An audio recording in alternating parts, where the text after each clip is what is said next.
So tonight we're going to have, I guess it'll be part one of two Hanukkah lessons. Since next Tuesday's the last night of Hanukkah, we'll look at the rest of this. This is kind of an introduction to some interesting things that we've never considered as far as Hanukkah goes, and kind of maybe shedding some light on some things that we believe that maybe aren't there.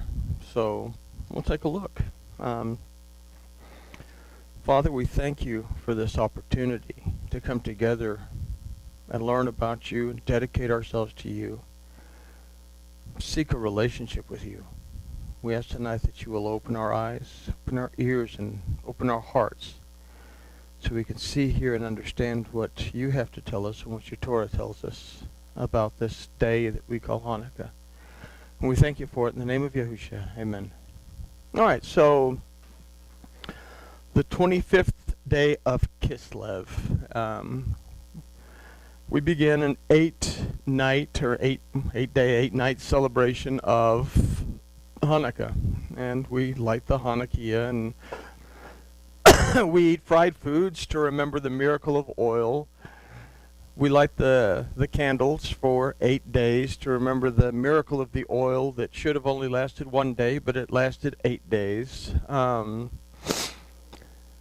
Hanukkah was never really seen as a major holiday, and it still isn't by a lot of the Orthodox, but in the 1920s, commercialism kind of fell into Hanukkah, and Hanukkah became kind of a competitor against Christmas to give Jews an opportunity to celebrate the season. So the idea of gift giving kind of started to creep in around the 1920s. It wasn't something that was established.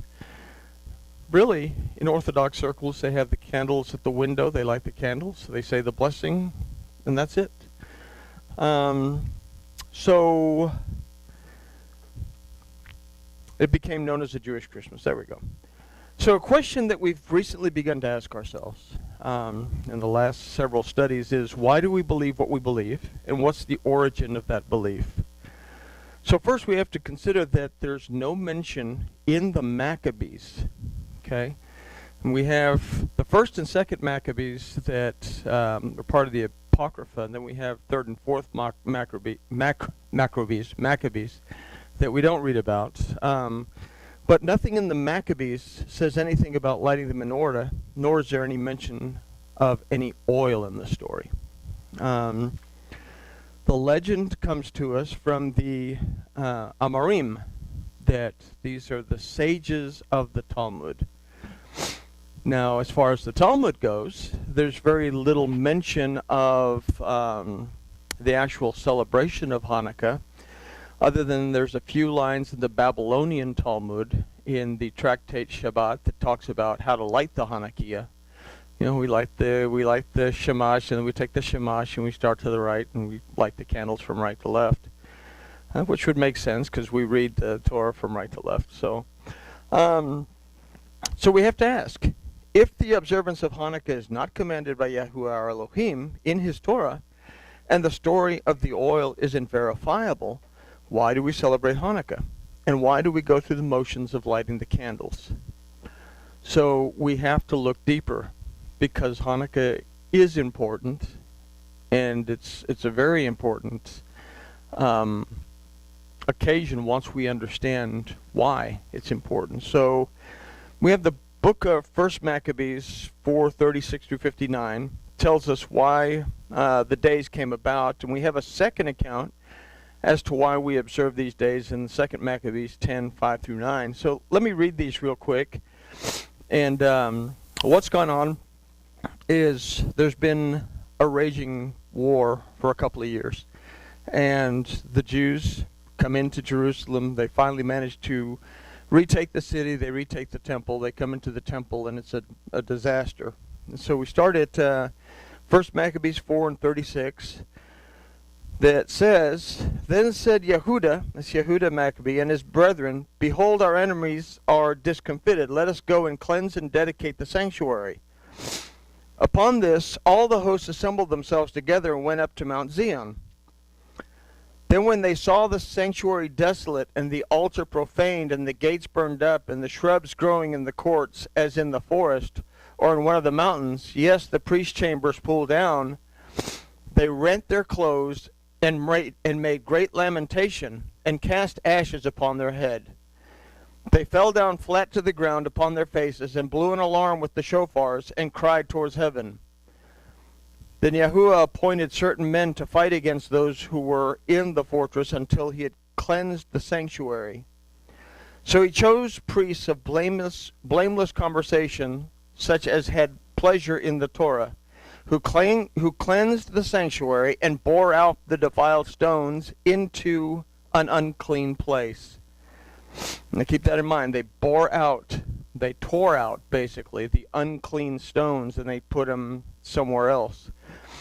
And as they consulted what to do with the altar of the burnt offerings that was profaned, they thought it best to pull it down, lest it should be a reproach to them, because the heathen had defiled it. Wherefore they pulled it down, and laid up stones in the mountains of the temple, in a convenient place, until there should come a prophet to show what should be done with them.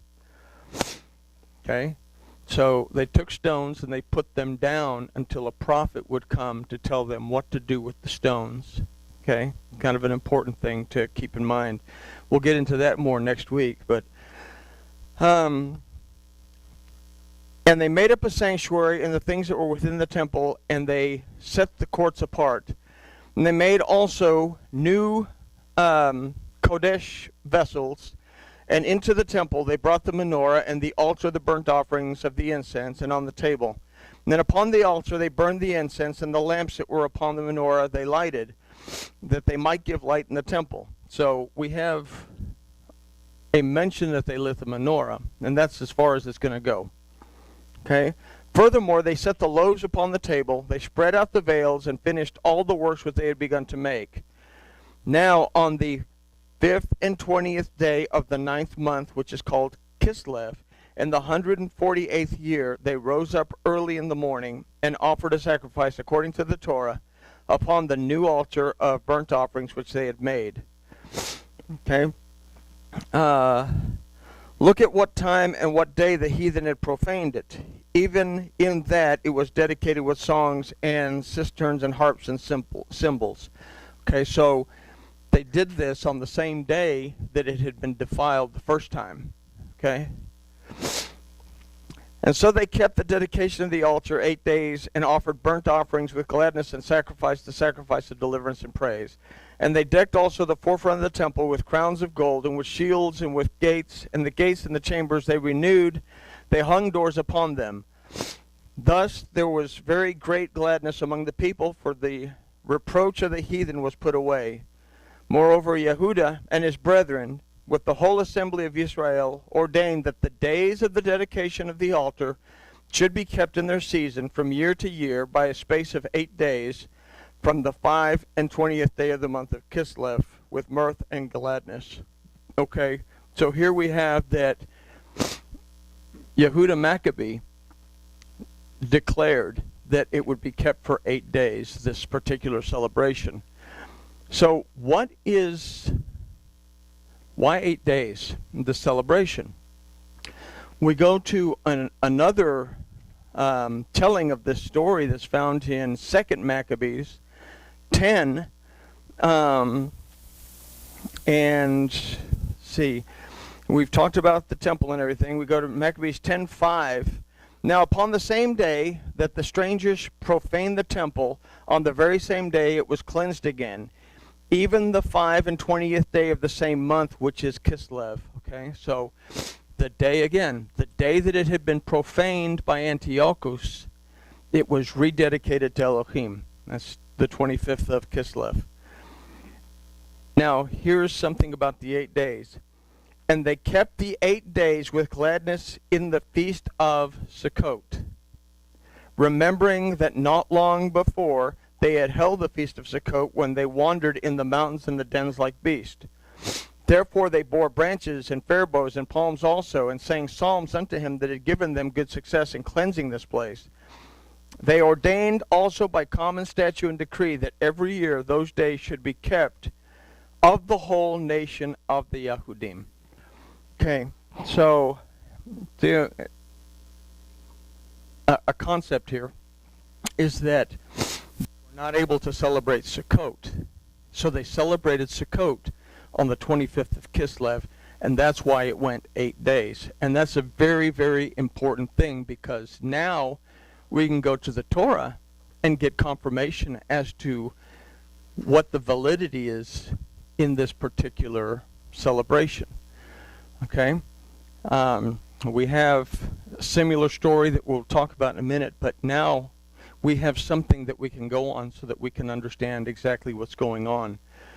So first we have to take into account that the events of Kislev, or 25 Kislev 167, and 25 Kislev 165, these are before Common Era. We have to understand these things in order to understand the two narratives.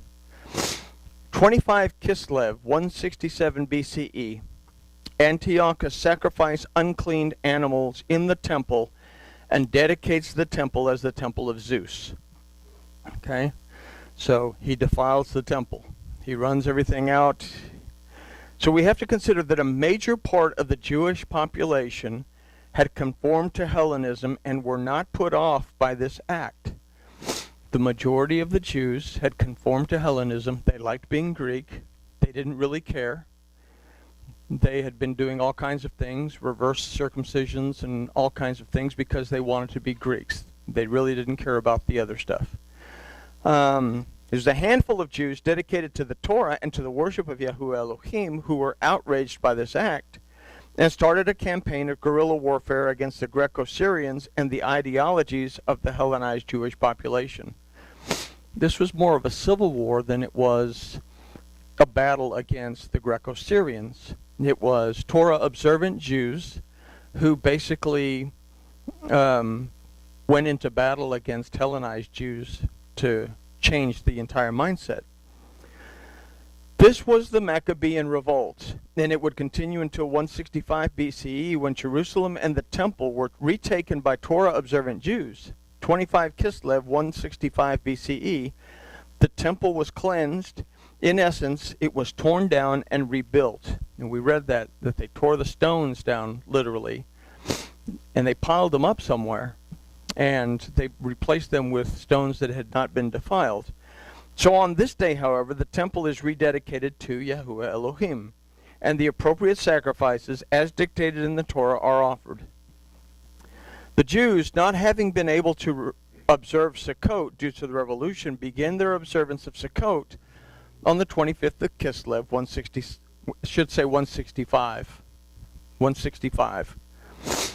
Then the feast lasts 8 days, and it's decreed and a statute's put in place that these 8 days of dedication are to be observed as a memorial of the dedication of the temple back to Yahuwah. So this would be one of the reasons that we observe Hanukkah. And it's a rededication of the temple back to Yahuwah, and Sukkot plays into it. So we can recall a similar occurrence having taken place during the reign of Yoshiyahu, which is Josiah, and when after they removed the false deities from the temple and destroyed them, they put an end to the worship of Baal. Then King Yoshiyahu rededicated the temple service and made arrangements for the observance of Passover in the 2nd month. Okay? So this concept of celebrating Sukkot in the 25th of Kislev, there's no arrangement made for it in the Torah like there is for the second observance of Passover. There is a ordinance in the Torah that allows people who are not ready or who have not set themselves apart to Elohim because they've touched a dead body during the first Passover to become clean, then celebrate a second Passover in the 2nd month on the 14th day. So Yoshiyahu means whom Yahuwah has healed. This rededication of the temple, just like the rededication of the temple on 25th Kislev 165, brought healing back to the Jewish people and restored their relationship with Yahuwah their Elohim. With Yoshiyahu, the Levites recognized that they weren't ready. The people recognized they weren't ready, and they went and spent a time of rededication before they could celebrate this second Passover. So Hanukkah is not about oil and candles. It's about rededication to Yahuwah and the healing of our relationship through our willingness to dedicate ourselves to a relationship with him. Okay? They cleaned out the temples. They tore down the old stones. They basically rebuilt a temple and offered the sacrifices according to the Torah to get back into where they should be. So can we find anything in the Torah to support this idea? So the first time that we find the root Hanuk, which means to dedicate, in the Torah is at Bereshit 14:14.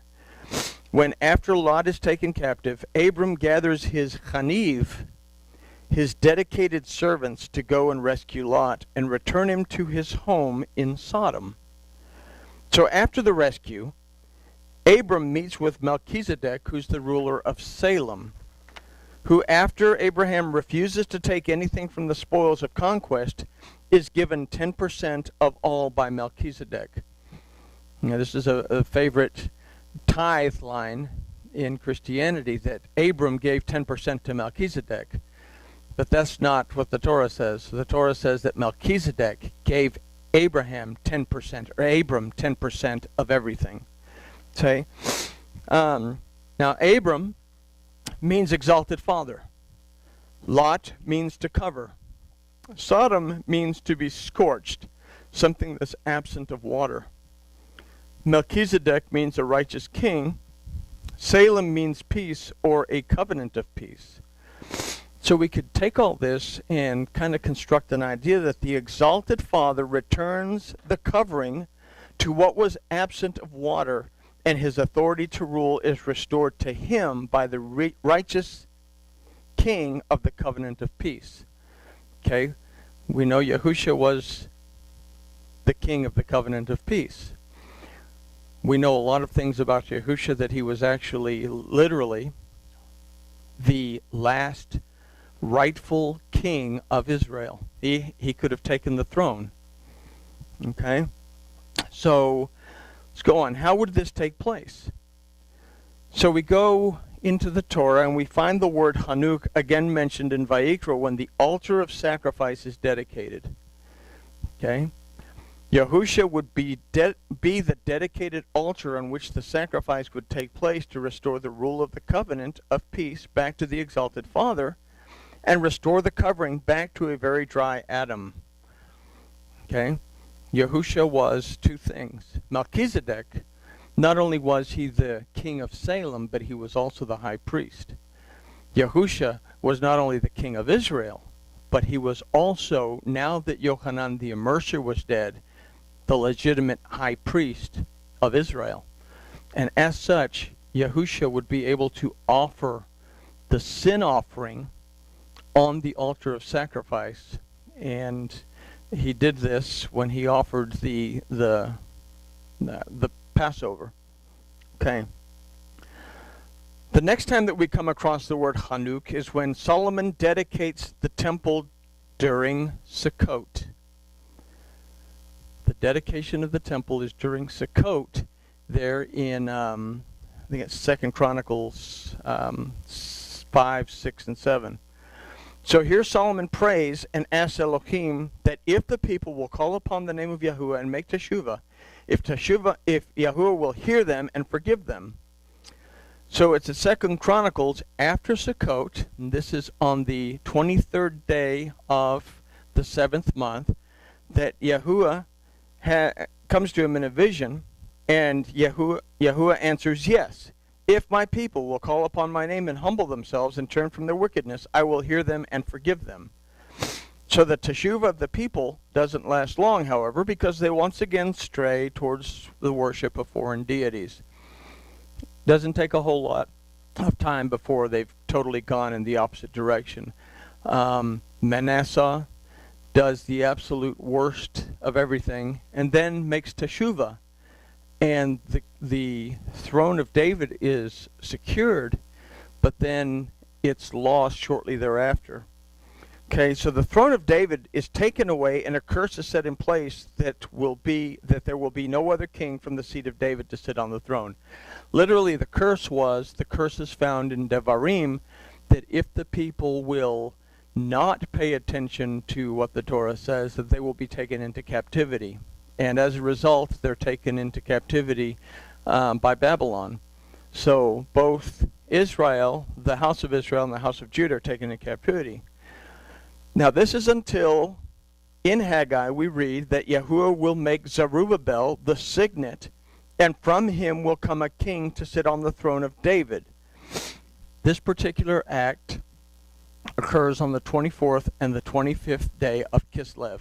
24th day, Haggai, in the evening, he's instructed to go to Zerubbabel and tell him. So the evening begins the next day, so on the 25th of Kislev, Haggai comes to Zerubbabel and tells him that you're going to be the signet, and from you is going to come the next king, basically. So we read in Haggai that Haggai has rededicated the temple on the 21st day of the 7th month, right after Sukkot. Now we return our attention to the Bezorah of Luke, the Gospel of Luke. Zechariah was fulfilling his service as a Levite at the temple. He's told by a messenger of Yahuwah that he and his wife, Elisheba, or Elizabeth, will have a son and will name him Yochanan. Okay? His time was in Adar. Okay, we can go back to Numbers and find out, or in Kings, when David assigned everybody their time, and we find out that he was from the division of Adonijah, they would have been serving in Adar, which is the 12th month. He leaves, he would have reached home in Sivan, where Elisheba would become pregnant with Yochanan. Then it says in Luke that she hid herself away for 5 months, till Chesvan. Gabriel appears to Miriam in Kislev and tells her that she is pregnant with a son whose name will be Yeshua, or Yahusha. She visits Elisheba in her, Elisheba's, 6th month of pregnancy. Hanukkah represents for us the exalted Father's dedication in bringing his covering back to the Adam. It would be done by and through Yahusha, the high priest, in the order of Melchizedek. In other words, the 25th of Kislev, the dedication of the temple, is the conception of Miriam with Yahusha. She conceived. She became pregnant with Yahusha at Hanukkah. The cornerstone of the temple is laid. Okay? He would be born on the 1st day of Sukkot, and he would be announced to the world on the 8th day of Sukkot. Now Yahusha is the legitimate king of Israel. By his death, he would surrender the rule to Yahuwah, who would once again be king of the world. What then is the purpose of Hanukkah, and what are we to dedicate ourselves to? What shall we keep in remembrance on this day? That Yahuwah, our Elohim, and our exalted Father is dedicated to us, and that he sent Yahusha to open the way for us to come to Sukkot, which is the world to come. We celebrate 8 days to rededicate ourselves to a relationship with Yahuwah, our Elohim, and to seek to begin our journey to Sukkot, step by step, festival by festival. We say every festival from Pesach through Sukkot is a time of, re-examination.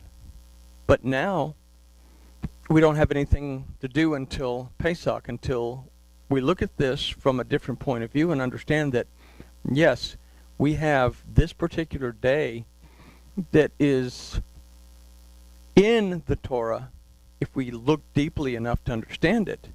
This mentioned in the Maccabees, in books that were not canonized for whatever reasons, but we go to these books and we find out, okay, they celebrated this, but they celebrated Sukkot on this off day. What does Sukkot and Hanukkah have in common?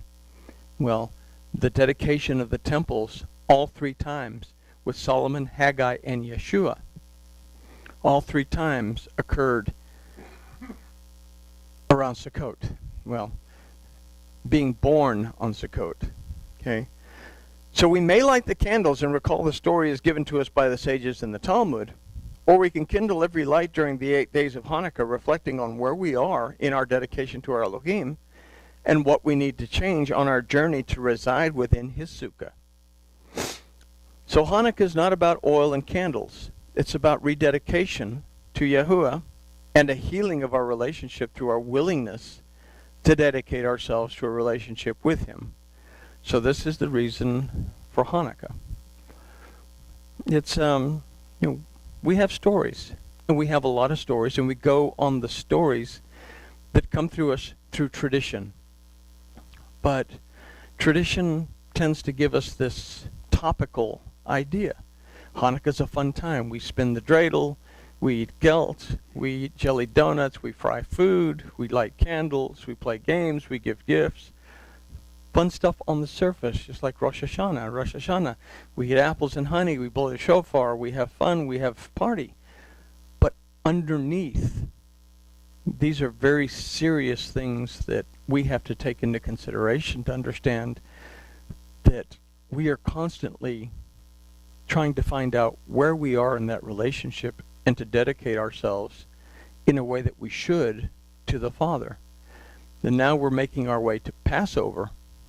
Okay, we'll take a pit stop at Purim along the way.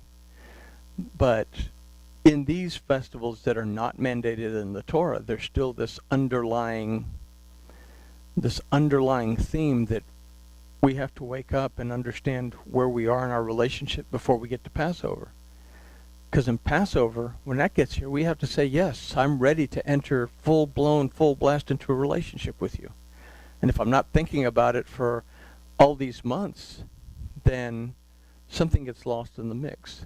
So, anyway, I guess we can say grooviness has been achieved, and I say this is part one. We'll look into it a little bit more next week, but it's something to chew on in the meantime.